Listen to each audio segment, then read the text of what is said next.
ਉਦਮ ਕਰ ਲਾਗੇ ਬਹੁ ਭਾਂਤੀ, ਵਿਚਰੈ ਅਨਕ ਸ਼ਾਸਤਰ ਬਹੁ ਖਟੁਆ।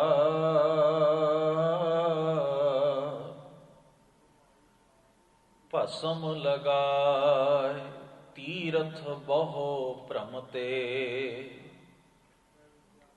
ਸੂਖਮ ਦੇਹ ਬੰਧੈ ਬਹੁ ਜਟੁਆ।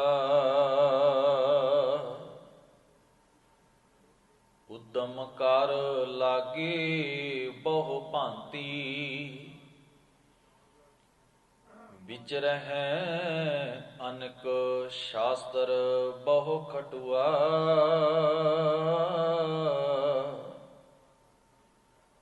ਭਸਮ ਲਗਾਏ ਤੀਰਥ ਬਹੁ ਭ੍ਰਮ ਤੇ, ਸੂਖਮ ਦੇਹ ਬੰਧੈ ਬਹੁ ਜਟੁਆ। ਬਿਨ ਹਰ ਭਜਨ ਸਗਲ ਦੁਖ ਪਾਵਤ, ਜਿਉ ਪ੍ਰੇਮ ਬਢਾਏ ਸੂਤ ਕੇ ਹਟੁਆ।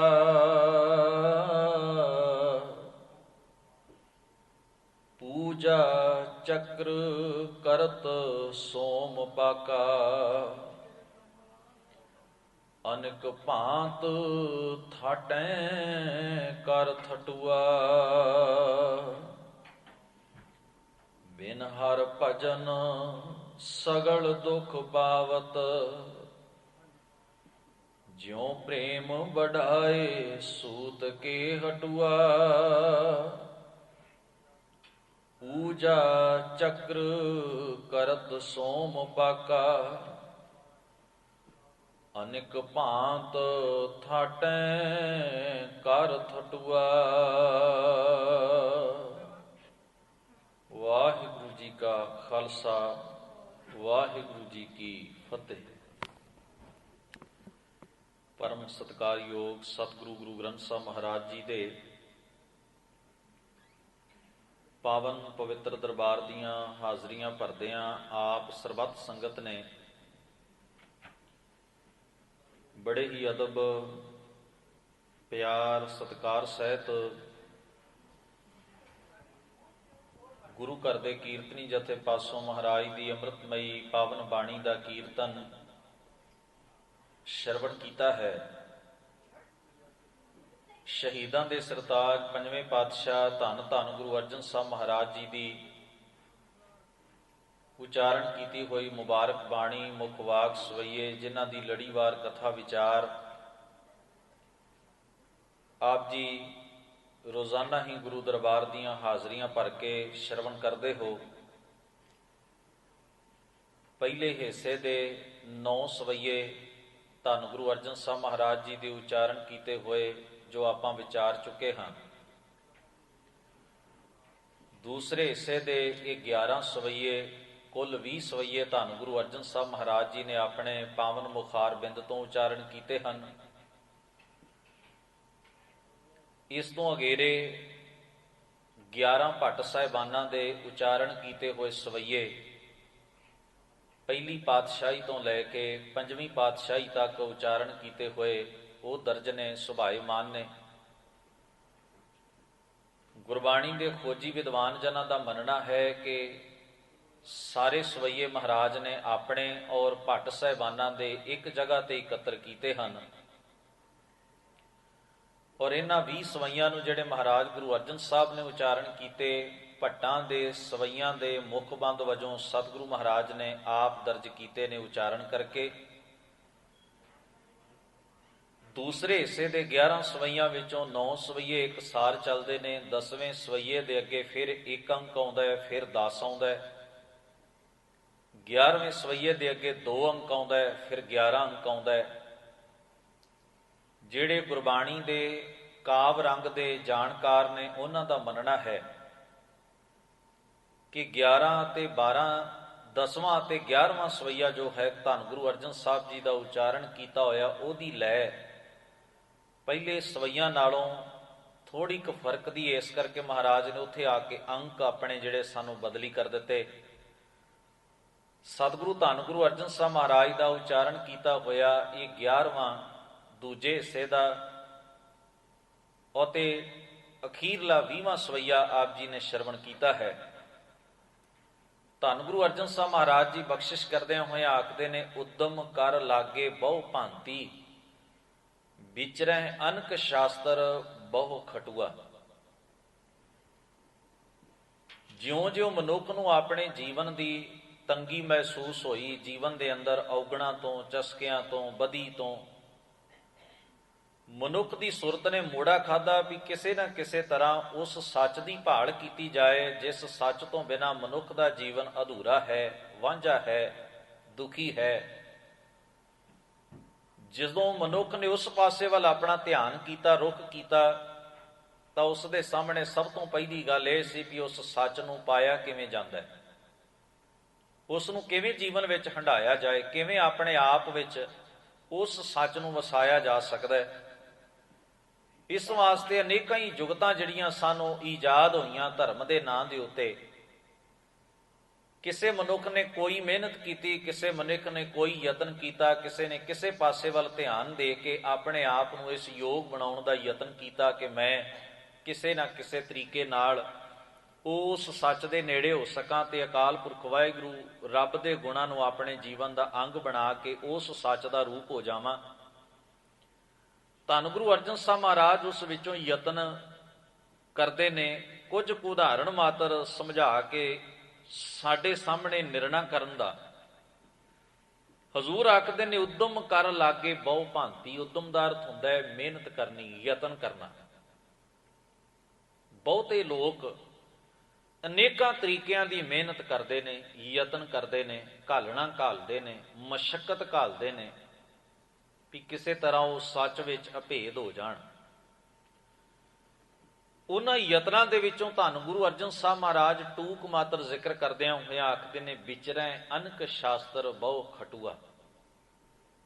ਅਨੇਕਾਂ ਹੀ ਬਹੁਤੇ ਲੋਕ 6 ਸ਼ਾਸਤਰਾਂ ਦੀ ਵਿਚਾਰ ਕਰਕੇ 6 ਸ਼ਾਸਤਰਾਂ ਦੇ ਦੱਸੇ ਹੋਏ ਰਸਤੇ ਮੁਤਾਬਕ ਚੱਲਣ ਦੇ ਆਰ ਵਿੱਚ ਲੱਗੇ ਹੋਏ ਨੇ।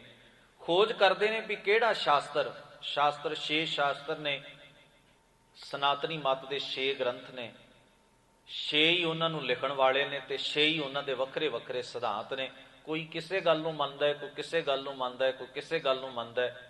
ਧੰਨ ਗੁਰੂ ਨਾਨਕ ਮਹਾਰਾਜ ਨੇ ਇਸੇ ਕਰਕੇ 16 ਸਾਹਿਬ ਦੀ ਬਾਣੀ 'ਚ ਤੁਸੀਂ ਜਦੋਂ ਇਹ ਪੰਕਤੀ ਪੜ੍ਹਦੇ ਹੋ, 6 ਘਰ 6 ਗੁਰ 6 ਉਪਦੇਸ਼, ਇਹ ਉਦਾਹਰਣ ਹੈ ਸ਼ਾਸਤਰਾਂ ਦੀ। 6 ਘਰ 6 ਗੁਰ 6 ਉਪਦੇਸ਼। 6 ਘਰ ਦਾ ਅਰਥ 6 ਮਾਰਗ ਨੇ, 6 ਤਰ੍ਹਾਂ ਦੀਆਂ ਥਿਊਰੀਆਂ ਨੇ। 6 ਗੁਰ ਦਾ ਅਰਥ ਹੈ 6 ਘਰ 6 ਗੁਰ 6 ਹੀ ਉਹਨਾਂ ਦੇ ਸਿਧਾਂਤ ਨੇ ਔਰ ਦੱਸਣ ਵਾਲੇ ਨੇ। 6 ਉਪਦੇਸ਼ ਦਾ ਭਾਵ ਹੈ ਵੀ 6 ਤਰ੍ਹਾਂ ਦੀ ਹੀ ਵਿਚਾਰਧਾਰਾ ਅੱਗੇ ਤੋਂ ਅੱਗੇ ਵੀ ਕੀ ਕਰਨਾ ਚਾਹੀਦਾ, ਕੀ ਨਹੀਂ ਕਰਨਾ ਚਾਹੀਦਾ। 6 ਸ਼ਾਸਤਰ ਨੇ, 6 ਹੀ ਸ਼ਾਸਤਰਾਂ ਨੂੰ ਰਚਣ ਵਾਲੇ ਰਿਸ਼ੀ ਨੇ ਤੇ 6 ਹੀ ਉਹਨਾਂ ਦੇ ਸਿਧਾਂਤ ਨੇ ਵੱਖਰੇ ਵੱਖਰੇ। ਪਰ ਹਜ਼ੂਰ ਅੱਗੇ ਜਾ ਕੇ ਨਿਰਣਾ ਕਰਦੇ ਆਖਦੇ ਨੇ, ਗੁਰ ਗੁਰ ਏਕੋ ਵੇਸ ਅਨੇਕ। ਪਰ ਸੱਚ ਤੇ ਇੱਕ ਹੀ ਹੈ। ਸੱਚ ਤੇ 6 ਨਹੀਂ ਨਾ ਬਣ ਜਾਂਦੇ। ਜੇ 6 ਬੰਦੇ ਸੱਚ ਨੂੰ ਐਕਸਪਲੇਨ ਕਰਨ, ਉਹਦੀ ਵਿਆਖਿਆ ਕਰਨ, ਤੇ ਇਹਦਾ ਮਤਲਬ ਇਹ ਨਹੀਂ ਵੀ 6 ਸੱਚ ਦੇ 6 ਹਿੱਸੇ ਹੋ ਗਏ ਨੇ, ਸੱਚ ਇੱਕੋ ਹੀ ਰਹਿਣਾ। ਉਸ ਨੂੰ ਆਪਣੀ ਆਪਣੀ ਜੁਗਤ ਨਾਲ ਹਰ ਇੱਕ ਨੇ ਸਮਝਣ ਦਾ ਯਤਨ ਕੀਤਾ। ਕਿਸੇ ਨੇ ਕੋਈ ਤਰੀਕਾ ਸੁਝਾਇਆ, ਕਿਸੇ ਨੇ ਕੋਈ ਤਰੀਕਾ ਸੁਝਾਇਆ, ਕਿਸੇ ਨੇ ਕੋਈ ਆਰ ਕੀਤਾ, ਕਿਸੇ ਨੇ ਕੋਈ ਮਿਹਨਤ ਕੀਤੀ। ਪਰ ਧੰਨ ਗੁਰੂ ਨਾਨਕ ਮਹਾਰਾਜ ਜੀ ਦਾ ਦੱਸਣਾ ਹੈ, ਜਿਵੇਂ ਰੁੱਤਾਂ ਅਨੇਕ ਨੇ, ਸੂਰਜ ਇੱਕੋ ਹੀ ਹੈ। ਰੁੱਤਾਂ ਕਿੰਨੀਆਂ ਨੇ? 6 ਰੁੱਤਾਂ ਨੇ ਪੰਜਾਬ ਦੀ ਧਰਤੀ ਤੇ, ਔਰ ਸੂਰਜ ਇੱਕੋ ਹੈ। ਸੂਰਜ ਦੇ ਹਿਸਾਬ ਨਾਲ 6 ਰੁੱਤਾਂ ਆਉਂਦੀਆਂ ਨੇ। ਹਜ਼ੂਰ ਮਹਾਰਾਜ ਆਖਦੇ ਨੇ, ਇਸੇ ਤਰੀਕੇ ਨਾਲ ਸੱਚ ਇੱਕੋ ਹੈ, ਪਰ ਆਪਣੀ ਆਪਣੀ ਬੁੱਧ ਦੇ ਮੁਤਾਬਕ, ਆਪਣੀ ਆਪਣੀ ਸਮਰੱਥਾ ਦੇ ਮੁਤਾਬਕ ਜਿਹੋ ਜੀ ਗੱਲ ਕਿਸੇ ਦੇ ਖਾਨੇ ਵਿੱਚ ਆਈ, ਸਮਝ ਵਿੱਚ ਆਈ, ਉਸੇ ਢੰਗ ਨਾਲ ਉਹਨੇ ਉਹਨੂੰ ਐਕਸਪਲੇਨ ਕੀਤਾ, ਉਹਨੂੰ ਵਿਆਖਿਆ ਦਿੱਤੀ ਵੀ ਆਹ ਗੱਲ ਸਹੀ ਹੈ, ਆਹ ਗੱਲ ਸਹੀ ਹੈ, ਆਹ ਗੱਲ ਸਹੀ ਹੈ। ਪਰ ਇੱਕ ਮੁਸ਼ਕਲ ਹੋਰ ਖੜੀ ਹੋ ਗਈ। ਜਿਉਂ-ਜਿਉਂ ਵਿਆਖਿਆਵਾਂ ਵੱਧ ਗਈਆਂ, ਤਿਉਂ-ਤਿਉਂ ਉਲਝਣਾਂ ਵੀ ਵੱਧ ਗਈਆਂ। ਵਿਆਖਿਆ ਤਾਂ ਹੁੰਦੀ ਹੈ ਉਲਝਣ ਘਟਾਉਣ ਵਾਸਤੇ, ਵੀ ਬੰਦੇ ਨੂੰ ਸਾਫ਼ ਸਮਝ ਆ ਜਾਏ ਵੀ ਗੱਲ ਕੀ ਹੈ, ਪਰ ਕਈ ਵਾਰ ਵਿਆਖਿਆ ਗੱਲ ਨੂੰ ਉਲਝਾ ਦਿੰਦੀ ਹੈ, ਹੋਰ ਜ਼ਿਆਦਾ ਉਲਝਣ ਖੜੀ ਕਰ ਦਿੰਦੀ ਹੈ। ਮੈਂ ਇੱਕ ਵਿਚਾਰਵਾਨ ਦਾ ਕਥਨ ਪੜ੍ਹ ਰਿਹਾ ਸਾਂ, ਉਹ ਕਹਿੰਦਾ ਧਰਮ ਗ੍ਰੰਥ ਜੋ ਗੱਲ ਕਹਿੰਦਾ ਹੈ ਕਈ ਵਾਰ ਉਹ ਬੜੀ ਸਾਫ਼ ਹੁੰਦੀ ਹੈ ਤੇ ਸਿੱਧੀ ਸਮਝ ਵਿੱਚ ਆਉਂਦੀ ਹੈ, ਪਰ ਵਿਆਖਿਆਵਾਂ ਉਹਨੂੰ ਇੰਨੀਆਂ ਗੁੰਝਲਦਾਰ ਕਰ ਦਿੰਦੀਆਂ ਨੇ ਉਸ ਗੱਲ ਨੂੰ ਵੀ ਉਹਦਾ ਰੰਗ ਹੀ ਵੱਟ ਜਾਂਦਾ ਹੈ, ਉਹਦੀ ਕਹਾਣੀ ਹੋਰ ਹੋ ਜਾਂਦੀ ਹੈ। ਬਹੁਤ ਕੁਝ ਠੀਕ ਇਸੇ ਢੰਗ ਨਾਲ ਵਿਆਖਿਆਵਾਂ ਦੇ ਸੰਸਾਰ ਵਿੱਚ ਟਕਰਾਅ ਹੋ ਜਾਂਦੇ ਨੇ। ਹੁਣ ਤੁਸੀਂ ਧਿਆਨ ਦੇਣਾ, ਰੱਬ ਦਾ ਤੇ ਕਿਸੇ ਨਾਲ ਕੋਈ ਟਕਰਾਅ ਨਹੀਂ, ਰੱਬ ਦੀ ਵਿਆਖਿਆ ਦਾ ਹੀ ਟਕਰਾਅ ਹੈ ਨਾ ਸੰਸਾਰ ਅੰਦਰ। ਕੋਈ ਉਹਨੂੰ ਕਿਵੇਂ ਚਾਹੁੰਦਾ ਹੈ, ਕੋਈ ਉਹਨੂੰ ਕਿਵੇਂ ਜਾਣਦਾ ਹੈ, ਕੋਈ ਉਹਨੂੰ ਕਿਵੇਂ ਜਾਣਦਾ ਹੈ, ਕੋਈ ਉਹਦੇ ਬਾਰੇ ਕੁਝ ਕਹਿੰਦਾ ਹੈ, ਕੋਈ ਉਹਦੇ ਬਾਰੇ ਕੁਝ ਕਹਿੰਦਾ ਹੈ। ਪਰ ਸਹੀ ਗੱਲ ਜੋ ਧੰਨ ਗੁਰੂ ਗ੍ਰੰਥ ਸਾਹਿਬ ਮਹਾਰਾਜ ਦੀ ਮੁਬਾਰਕ ਬਾਣੀ ਨੇ ਸਾਨੂੰ ਸੁਝਾਈ ਹੈ ਨਾ, ਧੰਨ ਗੁਰੂ ਗ੍ਰੰਥ ਸਾਹਿਬ ਮਹਾਰਾਜ ਆਖਦੇ ਨੇ ਬੰਦਿਆ ਤੂੰ ਇਹਨਾਂ ਚੱਕਰਾਂ ਵਿੱਚ ਪੈ ਗਿਓ ਕੋਈ ਵੀ ਨਿਰਣਾ ਨਹੀਂ ਨਿਕਲ ਸਕਣਾ। ਇਹਦਾ ਇੱਕੋ ਹੀ ਹੱਲ ਹੈ, ਇਹਦਾ ਇੱਕੋ ਹੀ ਹੱਲ ਹੈ ਜੋ ਸਾਨੂੰ ਭਗਤ ਸਾਹਿਬਾਨ ਗੁਰੂ ਸਾਹਿਬਾਨ ਨੇ ਇੱਕ ਰਸਤਾ। ਮੈਂ ਕਈ ਵਾਰ ਸੋਚਦਾ 35 ਮਹਾਂਪੁਰਖਾਂ ਦੀ ਬਾਣੀ ਧੰਨ ਗੁਰੂ ਗ੍ਰੰਥ ਸਾਹਿਬ ਜੀ ਦੇ ਵਿੱਚ ਦਰਜ ਹੈ, ਤੇ 35 ਮਹਾਂਪੁਰਖ, ਇੱਕ ਮਹਾਂਪੁਰਖ ਮਹਾਰਾਸ਼ਟਰ ਵਿੱਚ ਪੈਦਾ ਹੋਇਆ, ਮਰਾਠੀ ਉਹਦੀ ਜ਼ੁਬਾਨ ਸੀ, ਭਗਤ ਨਾਮਦੇਵ ਸਾਹਿਬ।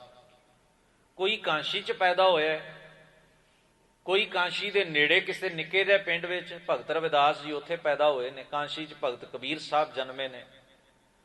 ਕੋਈ ਰਾਜਸਥਾਨ ਵਿੱਚ ਪੈਦਾ ਹੋਇਆ, ਅੱਜ ਦੀ ਜੋ ਸਟੇਟ ਹੈ ਜਿਹਨੂੰ ਰਾਜਪੂਤਾਨਾ ਕਹਿੰਦੇ ਸਨ ਪੁਰਾਣੇ ਸਮੇਂ ਦੇ ਅੰਦਰ, ਭਗਤ ਧੰਨਾ ਜੀ ਇਤਿਆਦਿ ਕੇ ਸਾਰੇ ਭਗਤ ਵੱਖਰੇ ਵੱਖਰੇ ਘਰਾਣਿਆਂ ਵਿੱਚ ਵੱਖਰੇ ਵੱਖਰੇ ਕਿੱਤਿਆਂ ਨਾਲ, ਬਹੁਤੇ ਵੱਖਰੀਆਂ ਵੱਖਰੀਆਂ ਜ਼ਬਾਨਾਂ ਨਾਲ ਸੰਬੰਧ ਰੱਖਣ ਵਾਲੇ ਸਨ। ਤੇ ਇਹਨਾਂ ਸਾਰਿਆਂ ਦਾ ਵਿਚਾਰ ਜਦੋਂ ਅਸੀਂ ਲੜੀਵਾਰ ਪੜ੍ਹਦੇ ਹਾਂ ਤੇ ਕਮਾਲ ਦੀ ਗੱਲ ਇਹ ਵੀ ਸਾਰਿਆਂ ਦੀ ਗੱਲ ਦਾ ਮਤਲਬ ਇੱਕੋ ਹੀ ਨਿਕਲਦਾ, ਭਾਵੇਂ ਉਹ ਨਾਮਦੇਵ ਸਾਹਿਬ ਕਹਿਣ, ਭਾਵੇਂ ਉਹ ਕਬੀਰ ਸਾਹਿਬ ਕਹਿਣ, ਜਾਂ ਸਭ ਤੋਂ ਪੁਰਾਣੇ ਮਹਾਂਪੁਰਖ ਜਿਨ੍ਹਾਂ ਦੀ ਬਾਣੀ ਗੁਰੂ ਗ੍ਰੰਥ ਸਾਹਿਬ ਵਿੱਚ ਦਰਜ ਹੈ ਉਹ ਸ਼ੇਖ ਫਰੀਦ ਸਾਹਿਬ ਨੇ, ਪਾਕਪਟਨ ਦੇ ਰਹਿਣ ਵਾਲੇ। ਇਹ ਅੱਜ ਕੱਲ੍ਹ ਪਾਕਿਸਤਾਨ ਵਿੱਚ। ਇਹਨਾਂ ਸਾਰਿਆਂ ਦੀ ਸੁਰ ਇੱਕੋ ਜਿਹੀ ਹੈ, ਸ਼ਬਦ ਵੱਖਰੇ ਵੱਖਰੇ ਹੋ ਸਕਦੇ ਨੇ ਕਿਉਂਕਿ ਜਿਹੜੀ ਜਿਹੜੀ ਭਾਸ਼ਾ ਉਹਨਾਂ ਨੂੰ ਵਿਰਸੇ ਵਿੱਚ ਮਿਲੀ ਉਸੇ ਭਾਸ਼ਾ ਦੇ ਰਾਹੀਂ ਉਹਨਾਂ ਨੇ ਗੱਲ ਕਰਨੀ ਸੀ। ਸ਼ਬਦਾਂ ਦੀ ਬਣਤਰ ਵੱਖਰੀ ਵੱਖਰੀ ਹੈ, ਖਿਆਲ ਪ੍ਰਗਟ ਕਰਨ ਦਾ ਤਰੀਕਾ ਵੱਖਰਾ ਵੱਖਰਾ ਹੈ, ਪਰ ਜੇ ਸਾਰਿਆਂ ਨੇ ਮੰਨਿਆ ਵੀ ਰੱਬ ਇੱਕ ਹੈ ਤੇ ਸਾਰਿਆਂ ਨੇ ਮੰਨਿਆ, ਇਹ ਨਹੀਂ ਵੀ ਇੱਕ ਨੇ ਇੱਕ ਕਿਹਾ ਦੂਜੇ ਨੇ ਕੋਈ ਗੱਲ ਹੋਰ ਕਹਿ ਦਿੱਤੀ ਹੋਵੇ। ਤਾਈਓ ਇਹਨਾਂ ਸਾਰੇ ਮਹਾਂਪੁਰਖਾਂ ਦੀ ਬਾਣੀ ਇੱਕ ਜਗ੍ਹਾ ਤੇ ਇਕੱਤਰ ਕਰਕੇ ਹਜ਼ੂਰ ਨੇ ਆਖਿਆ ਇਸ ਬਾਣੀ ਨੂੰ ਆਪਣੇ ਜੀਵਨ ਦਾ ਆਧਾਰ ਬਣਾ ਕੇ ਤੂੰ ਉਲਝਣਾ ਤੋਂ ਮੁਕਤ ਹੋ ਸਕਦਾ ਹੈ। 100 ਸਿਆਣੇ ਇੱਕ ਮੱਤ ਦੀ ਜਿਹੜੀ ਕਹਾਵਤ ਹੈ ਨਾ ਸਾਡੇ ਕਲਚਰ ਦੇ ਅੰਦਰ, ਕਿ 100 ਸਿਆਣੇ ਇੱਕ ਮੱਤ ਤੇ ਹੁੰਦੇ ਨੇ, ਇਹ ਸਹੀ ਮਾਇਨਿਆਂ ਵਿੱਚ ਸੱਚ ਹੋਈ। ਧੰਨ ਗੁਰੂ ਗ੍ਰੰਥ ਸਾਹਿਬ ਮਹਾਰਾਜ ਦੀ ਮੁਬਾਰਕ ਬਾਣੀ ਦੇ ਦਰਸ਼ਨ ਕੀਤਿਆਂ ਸਮਝ ਆ ਜਾਂਦੀ ਹੈ ਵੀ ਸਭਨਾਂ ਦਾ ਵਿਚਾਰ ਇੱਕ ਹੈ। ਔਰ ਜਿੱਥੇ ਜਿੱਥੇ ਉਹਨਾਂ ਨੂੰ ਜ਼ਰੂਰਤ ਪਈ ਬਾਣੀ ਦੇ ਅੰਦਰ ਸੱਚ ਦੀ ਵਿਆਖਿਆ ਕਰਦਿਆਂ, ਸੱਚ ਦੀ ਗੱਲ ਕਰਦਿਆਂ, ਇੱਕ ਅਕਾਲ ਪੁਰਖ ਦੀ ਗੱਲ ਕਰਦਿਆਂ, ਉੱਥੇ ਉਹਨਾਂ ਕਈ ਵਹਿਮਾਂ ਦਾ, ਭਰਮਾਂ, ਕਰਮਕਾਂਡਾਂ ਦਾ, ਮਨ ਮਤਾਂ ਦਾ ਖੰਡਨ ਵੀ ਭਰਪੂਰ ਜ਼ੋਰਦਾਰ ਸ਼ਬਦਾਂ ਵਿੱਚ ਕੀਤਾ ਵੀ ਮੂਰਖ ਲੋਕ ਆਹ ਕੰਮ ਕਰਦੇ ਨੇ, ਇਸ ਤਰ੍ਹਾਂ ਦੀਆਂ ਉਲਝਣਾਂ 'ਚ ਪੈਂਦੇ ਨੇ, ਕੋਈ ਕਿਤੇ ਭਟਕਦਾ ਕੋਈ ਕਿਤੇ ਭਟਕਦਾ, ਜਿਵੇਂ ਇਸ ਵਿਚਾਰਨ ਵਾਲੇ ਸਵਈਏ ਵਿੱਚ ਗੁਰੂ ਅਰਜਨ ਸਾਹਿਬ ਨੇ ਕਿਹਾ। ਇਹ ਕਿਉਂ ਕਿਹਾ? ਕਿਉਂਕਿ ਦਾਤਾਰ ਜੀ ਵੇਖਦੇ ਨੇ ਵੀ ਕਈ ਵਾਰ ਨਾ ਰੱਬ ਦੇ ਨਾਮ ਦੇ ਉੱਤੇ ਮਨੁੱਖ ਜਜ਼ਬਾਤੀ ਹੋ ਕੇ ਇਹੋ ਜਿਹੇ ਕਰਮ ਕਰਨੇ ਸ਼ੁਰੂ ਕਰ ਦਿੰਦਾ ਜਿਨ੍ਹਾਂ ਦਾ ਉਹਦੇ ਜੀਵਨ ਨਾਲ ਕੋਈ ਸੰਬੰਧ ਹੀ ਨਹੀਂ ਹੁੰਦਾ। ਕਰਦਾ ਤੇ ਰੱਬ ਦੇ ਨਾਂ ਤੇ ਹੈ, ਕਰਦਾ ਤੇ ਰੱਬ ਦੇ ਨੇੜੇ ਹੋਣ ਵਾਸਤੇ ਹੈ। ਸਤਿਗੁਰੂ ਮਹਾਰਾਜ ਉਸ ਨੂੰ ਇਸ ਗੱਲੋਂ ਜ਼ਰੂਰ ਸਲਾਉਂਦੇ ਨੇ ਵੀ ਇੰਨੀ ਕੁ ਤੇ ਗੱਲ ਹੈ ਨਾ ਵੀ ਬੰਦੇ ਦੇ ਅੰਦਰ ਵਿਚਾਰ ਹੈ ਵੀ ਰੱਬ ਨਾਲ ਇੱਕ ਸੁਰ ਹੋਣਾ ਚਾਹੀਦਾ, ਸੱਚ ਦਾ ਰੂਪ ਬਣਨਾ ਚਾਹੁੰਦਾ ਹਾਂ ਮੈਂ, ਇੰਨੀ ਤੇ ਲਗਨ ਹੈ, ਪਰ ਰਸਤਾ ਨਹੀਂ ਪਤਾ। ਬੰਦੇ ਨੂੰ ਮੰਜ਼ਿਲ ਪਤਾ ਹੋਵੇ ਮੈਂ ਕਿੱਥੇ ਜਾਣਾ, ਪਰ ਰਸਤਾ ਨਾ ਪਤਾ ਹੋਵੇ, ਇਹ ਬੜੀ ਵੱਡੀ ਉਲਝਣ ਹੈ, ਬੰਦਾ ਹੋਰ ਰਾਹ ਤੇ ਤੁਰ ਪੈਂਦਾ। ਠੀਕ ਐਸੀ ਕੁਝ ਦਸ਼ਾ ਐਸੇ ਲੋਕਾਂ ਨਾਲ ਵਾਪਰੀ ਜਿਨ੍ਹਾਂ ਦੇ ਅੰਦਰ ਇਹ ਚਾਹ ਤੇ ਸੀ ਵੀ ਅਸੀਂ ਕਿਸੇ ਤਰ੍ਹਾਂ ਸੱਚ ਦਾ ਰੂਪ ਹੋ ਜਾਈਏ, ਪਰ ਉਹਨਾਂ ਨੇ ਜਿਹੜੇ ਰਾਹ ਚੁਣੇ ਸਨ ਉਹਨਾਂ ਰਾਹਾਂ ਦੇ ਵਿੱਚ ਹੀ ਉਲਝ ਕੇ ਉਹਨਾਂ ਦਾ ਜੀਵਨ ਉੱਥੇ ਹੀ ਖਤਮ ਹੋ ਗਿਆ। ਉਹ ਰਾਹਾਂ ਦੀ ਉਲਝਣ ਹੀ ਏਡੀ ਵੱਡੀ ਸੀ। ਤਾਂ ਹੀ ਇੱਕ ਸ਼ਬਦ ਮਹਾਰਾਜ ਗੁਰੂ ਅਰਜਨ ਸਾਹਿਬ ਨੇ ਇੱਥੇ ਵਰਤਿਆ, ਜਿਉਂ ਸੂਤ ਵਢਾਏ। ਸਤਿਗੁਰੂ ਮਹਾਰਾਜ ਜੀ ਸ਼ਬਦ ਵਰਤਦੇ ਨੇ, ਜਿਉਂ ਪ੍ਰੇਮ ਵਢਾਏ ਸੂਤ ਕੇ ਹਟੂਆ। ਇਹਨਾਂ ਸ਼ਬਦਾਂ ਦਾ ਮਤਲਬ ਹੈ, ਇੱਕ ਮੱਕੜੀ ਹੈ ਨਾ ਜਾਲਾ ਬੁਣਨ ਵਾਲੀ, ਉਹ ਜਾਲਾ ਬਾਹਰੋਂ ਨਹੀਂ ਪੈਦਾ ਹੁੰਦਾ, ਜਾਲਾ ਉਹਦੇ ਸਰੀਰ ਚੋਂ ਪੈਦਾ ਹੁੰਦਾ ਹੈ। ਉਹ ਜਾਲਾ ਬੁਣਦੀ ਹੈ ਤੇ ਫਿਰ ਆਪ ਹੀ ਉਸ ਜਾਲੇ ਦੇ ਵਿੱਚ ਉਲਝ ਜਾਂਦੀ ਹੈ। ਧੰਨ ਗੁਰੂ ਅਰਜਨ ਸਾਹਿਬ ਮਹਾਰਾਜ ਕਹਿੰਦੇ ਠੀਕ ਇਸੇ ਤਰ੍ਹਾਂ ਉਹਨਾਂ ਨੇ ਆਪ ਹੀ ਕਈ ਤਰ੍ਹਾਂ ਦੇ ਢੰਗ ਤਰੀਕੇ ਈਜਾਦ ਕੀਤੇ ਤੇ ਉਹਨਾਂ ਵਿੱਚ ਐਸੇ ਉਲਝੇ ਕਿ ਸੱਚ ਤੇ ਵਿਚਾਰਾ ਕਿਨਾਰੇ ਹੀ ਰਹਿ ਗਿਆ। ਉਹ ਉਹਨਾਂ ਰਸਤਿਆਂ ਦੀ ਰਾਖੀ ਕਰਦੇ ਹੀ ਉਹਨਾਂ ਦੀ ਉਮਰ ਗੁਜ਼ਰ ਗਈ। ਆਪਣੇ ਰਸਤਿਆਂ ਤੇ ਮਾਣ ਫਕਰ ਹੰਕਾਰ ਕਰਦੇ ਹੀ ਉਹਨਾਂ ਦਾ ਜੀਵਨ ਲੰਘ ਗਿਆ।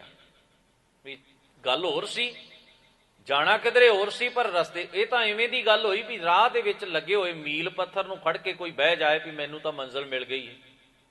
ਤਾਂ ਬਹੁਤੇ ਸੰਸਾਰ ਦੇ ਲੋਕ ਜਿਹੜੇ ਨੇ ਉਹ ਮੀਲ ਪੱਥਰਾਂ ਨੂੰ ਫੜ ਕੇ ਬੈਠੇ ਹੋਏ ਨੇ, ਉਹ ਰਸਤੇ ਦੇ ਵਿੱਚ ਹੀ ਬੈਠੇ ਹੋਏ ਨੇ, ਪਰ ਜਤਾਉਣ ਦੀ ਕੋਸ਼ਿਸ਼ ਇਹ ਕਰਦੇ ਨੇ ਵੀ ਅਸੀਂ ਪਹੁੰਚ ਗਏ ਹਾਂ। ਤਾਂ ਉੱਥੇ ਹੀ ਝਗੜਾ ਹੈ।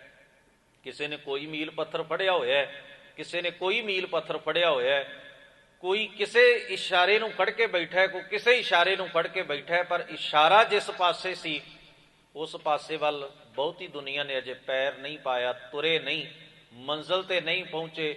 ਉਹਨਾਂ ਇਸ਼ਾਰਿਆਂ ਤੇ ਪੱਥਰਾਂ ਦੇ ਨਾਲ ਹੀ ਆਪਣਾ ਸੰਬੰਧ ਜੋੜ ਕੇ ਬਹਿ ਗਏ ਨੇ, ਜਿਹਨੂੰ ਧੰਨ ਗੁਰੂ ਗ੍ਰੰਥ ਸਾਹਿਬ ਕਹਿੰਦੇ ਮਹਿਲ ਨਾ ਪਾਵੈ ਕਹਿ ਤੋ ਪਹੁਤਾ।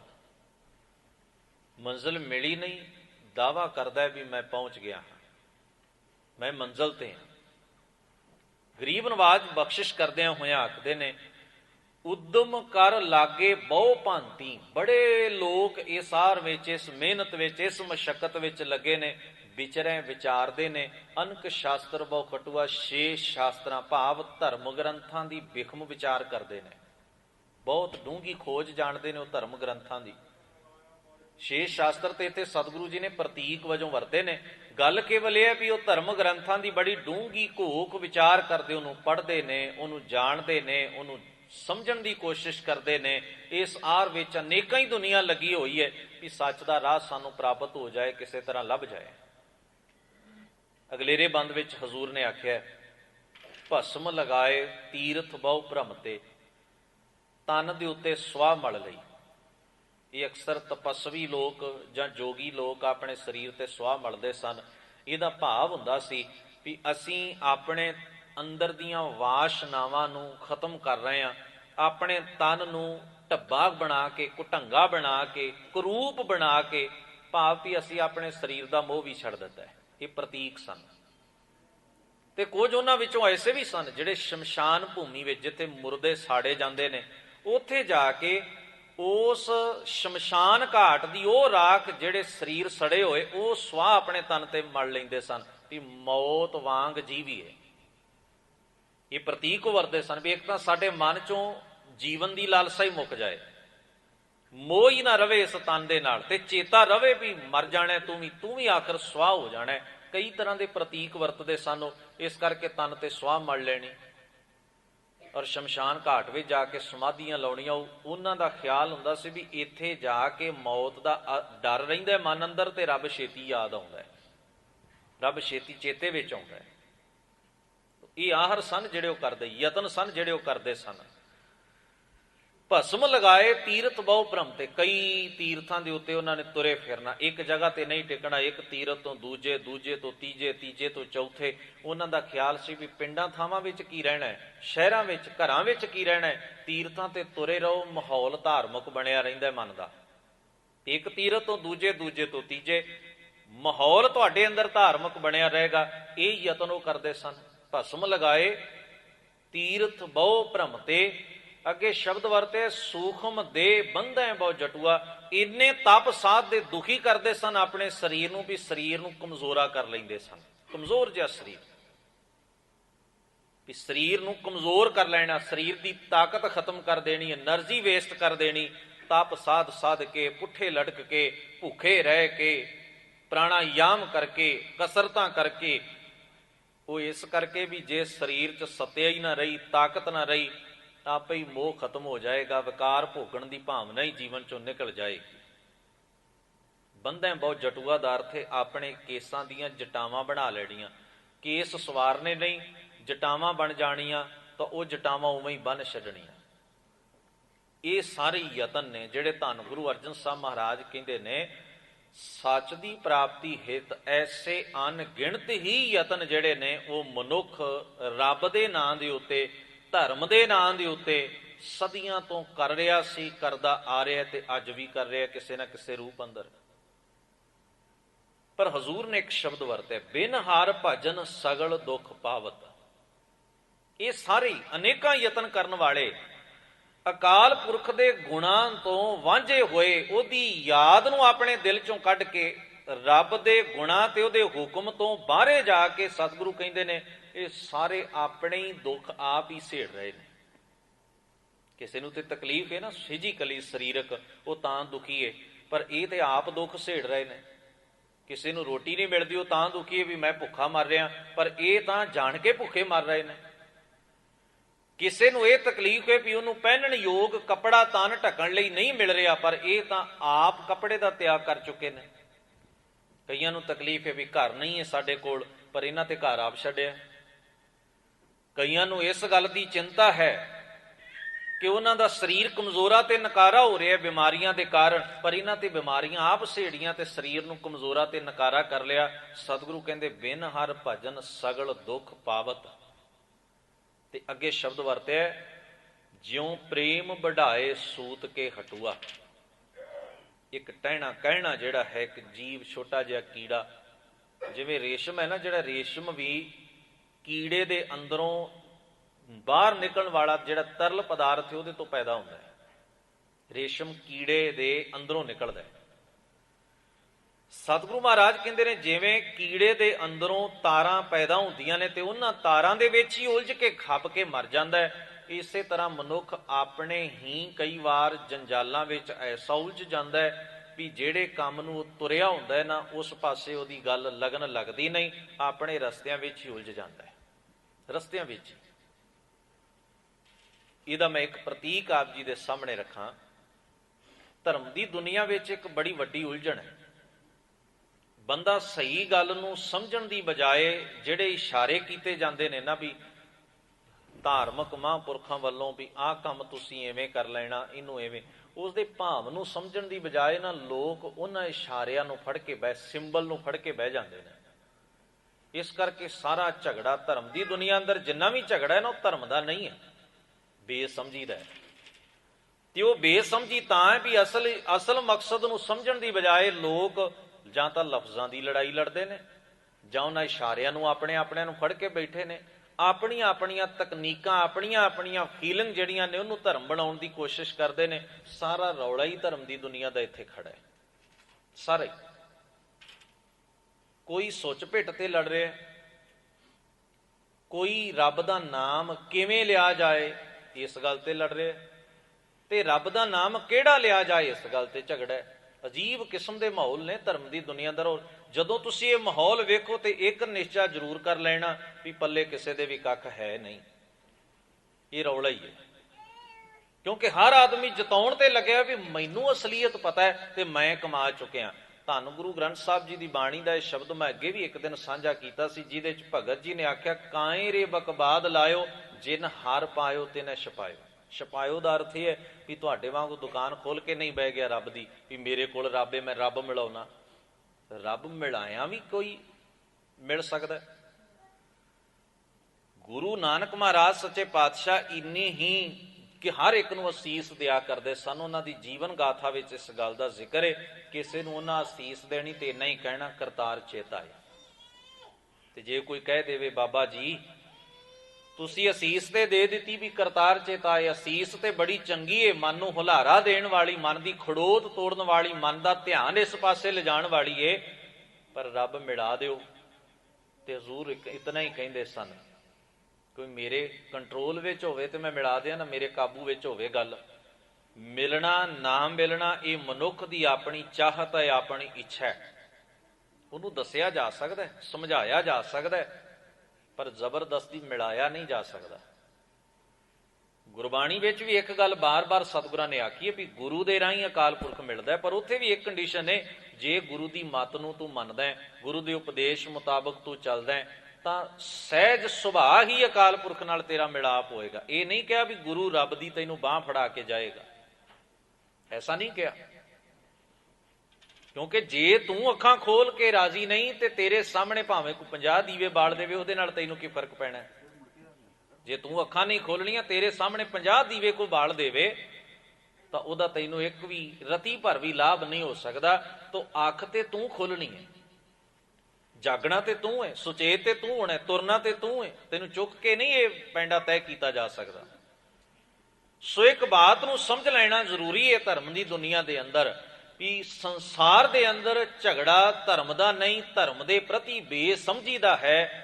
ਅੱਜ ਝਗੜਾ ਸਾਡੇ ਅੰਦਰ ਸਿੱਖੀ ਦਾ ਕੋਈ ਨਹੀਂ ਹੈ। ਸਾਨੂੰ ਲੱਗਦਾ ਵੀ ਇਹ ਸਿੱਖ ਲੜ ਰਹੇ ਨੇ ਖੌਰੇ ਸਿੱਖੀ ਲਈ ਕੋਈ ਨਹੀਂ ਲੜ ਰਿਹਾ।